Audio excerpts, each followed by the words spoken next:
श्री स्वामी समर्थ. मैत्रिणींनो, रात्रीचा टाईम आहे, झोपायला चालली होती, पण आज झोप काही येत नाही आहे. मनामध्ये अजीबसं वाटतंय. आज मला तुमच्याशी बोलायचं मन करत आहे, जे मनामध्ये ते तुमच्याशी शेअर करायचं मन करत आहे माझं. माझ्याविषयी तुम्हाला काही बोलायचं मन आहे माझं. मी 17-18 वर्षाची होती तेव्हापासून जॉब करते आहे आणि माझे खूप स्वप्न होते, इथं फिरायला जायचं, तिथं फिरायला जायचं. स्वप्न तर काही पूर्ण नाही झाले, पण जॉब करत होती. छान होतं, खूप छान मैत्रिणी भेटल्या. खूप हे वातावरण म्हणजे लोक भेटले, काही कोणते चांगले, कोणी वाईट असे, पण छान वाटलं.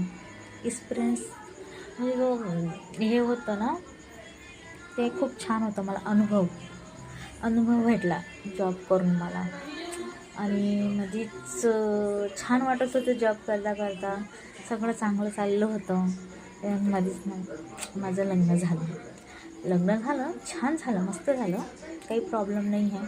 नवरा पण छान आहे माझा, सगळे छान आहे. पण जे मम्मीला सोडून जायची तकलीफ होती ना, ती वेगळीच होती. आज मी माझ्या मम्मीकडे आले, ते परत ते दिवस बघते, खूप छान वाटतंय. म्हणजे मम्मी पप्पाजवळ राहायचे जे दिवस राहतात ना, ते वेगळेच राहतात. जी पहिली जिंदगी राहते ना, ती मला आज खूप आठवण येते. असं आपलं लहानपण जे राहतं ना, ते खूपच वेगळं आहे. मला ना असं वाटत आहे मनामध्ये अजीबसं, जसं मी माझं काहीतरी सोडून आली आहे. माहीत नाही ते दिवस आता परत तर येणार नाही आहे माझ्याजवळ, पण मी खूप मिस करते त्या दिवसांना. काही नाही आहे, फॅमिली छान भेटली मला, नवरा पण छान आहे माझा, खूप छान आहे सगळे. पण तरी जे म्हणतात ना, आपलं लहानपण, आपले हे दिवस ते परत नाही येत. म्हणजे आता तुमचे दिवस आहे ना दोस्त मैत्रिणींनो, जे लग्नाच्या पहिलेचे जे तुमचे आहे दिवस, ते खूप एन्जॉय करून घ्या. हिनं पण केले म्हणा, पण माहिती नव्हतं एवढ्या लवकर लग्न होईल. पण तरी तुम्हाला सांगते, जे दिवस आता भेटेल ना, ते नंतरून नाही भेटणार. मम्मी पप्पांना जरा समजून घ्यायचं. जेव्हा मी मम्मीकडे होती ना, माझे असं वाटतच नव्हतं की मी तिला कधी सोडून जाईल, माझी लाईफ अशी होईल.